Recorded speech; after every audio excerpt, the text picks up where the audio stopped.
ஸ்ரீதரன் ஒரு பேஷண்ட். இப்போ பேஷண்ட்ஸ்க்கு நெறைய ரெக்கமெண்ட் பண்ணிட்டு இருக்கேன். அவர் ஒரு பேரலிட்டிக் அட்டாக் பேஷண்ட். ஜிஹெச்ல வந்து கடந்த ஒரு 3 டூ 4 ஆண்டுகளாக ட்ரீட்மெண்ட் எடுத்துட்டே இருக்காங்க. இம்ப்ரூவ்மெண்ட்டே இல்லாம.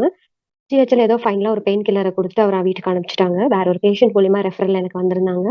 ஹி இஸ் ஒன்லி 52 இயர்ஸ் ஓல்டுங்க. பட் அவருனால ஆப்பரேட் பண்ண முடியல. அந்த கை அவருனால ஷர்ட் போட முடியாது, பேண்ட்ஸ் போட முடியாது. அவங்க மிஸ்ஸஸ் இல்லாம அவரு எந்த வேலையும் பண்ணவே முடியாது. அந்த மாரி ஆயிட்டாரு. ஜிஹெச்ல கை வெட்டிட்டாங்க.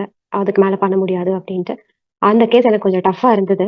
இருந்தாலும் இந்த மீட்டிங் அட்டெண்ட் பண்ணதுக்கு அப்புறம் எனக்கு ரொம்ப ஹோப் கிடைச்சு, கான்ஃபிடென்ட்டா எலக்ட்ரல் மிக்ஸ் குடுத்தேன். 1:10 தான் அவருக்கு ஆக்சுவலா ஸ்டார்ட் பண்ணேன். 1:15. பழனிசாமி அண்ணா சொல்லுவாங்க 10 குடுங்க மேடம் அப்படிம்பாங்க. நானும் கொஞ்சம் பயந்துகிட்டே 15 குடுத்தேன். ஏன்னா பிகாஸ் நர்வஸ் ப்ராப்ளம் இருக்கு. பெயின் வந்தா எப்படி ஹேண்டில் பண்றது? நம்ம கிட்ட ஃபர்ஸ்ட்டா வராங்களே அப்படின்னு சொல்லிட்டு 15 தான் ஆரம்பிச்சேன். யூ வில் நாட் பிலீவ் அந்த 15 வரைக்கும் இப்போ 4 மாசம் தான் சாப்பிட்டுருக்காரு. இதுலயே இன்னும் அவருக்கு நான் 1:2 மெயின் கோர்ஸ் வரவே கிடையாது. இது போக நான் சப்போர்ட்டிவா நம்மளோட எலக்ட்ரோபதி மெடிசின்ஸ் குடுத்துட்டு இருக்கேன். ஆனா, இன்னைக்கு அவரோட வேலை செஞ்சுக்கிறாரு.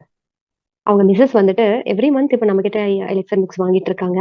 அவரே இப்ப கடைக்கு நடந்து போறாரு. திங்ஸ் வாங்கிட்டு வராரு. அவரே ஷர்ட் போட்டுக்கிறாரு. அவரே பாத்ரூம் போறாராமா. இதுவே அவங்க வந்து ஹேப்பியா சொல்றாங்க. ஐ கெட் கூஸ் பம்ப்ஸ் அந்த ஃபேமிலி என்கிட்ட பேசும்போது. அவங்க சன் வந்து போலீஸ்ல டிபார்ட்மெண்ட்ல இருக்காங்க. சார் மேடம் எவ்வளோ செலவானாலும் பரவால்ல. நீங்க மாசம் போட்டு விட்டுருங்க.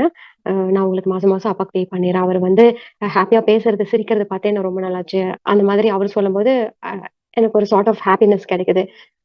எ இது நான் ஒரு கருவிதாங்க சார். இந்த மெடிசின் தான் உங்களுக்கு வேலை பண்ணியிருக்கு. எலிக்ஸர் மிக்ஸ் அப்படின்னு சொல்லும்போது, இன்ஃபாக்ட் நான் உங்ககிட்ட இந்த பிசினஸா எடுத்துக்கிறதுனால அவங்க வியாபார ரீதியா அவங்க பார்க்கவே இல்ல.